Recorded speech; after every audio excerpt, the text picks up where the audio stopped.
to a Foxy Tech Tips tutorial on changing calendar type on Mac. If you find this video helpful, please consider subscribing to my channel and liking the video. Start by clicking the Apple logo in the top left corner. Choose System Preferences from the menu that appears. In System Preferences, choose Language and Region.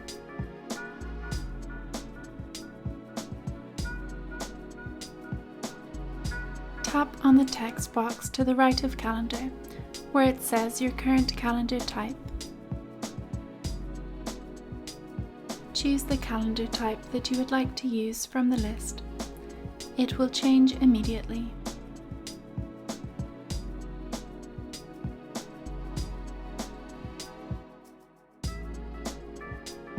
And that draws an end to this tutorial. Please like the video if you found it helpful and subscribe to Foxy Tech Tips for more Mac tips and tricks.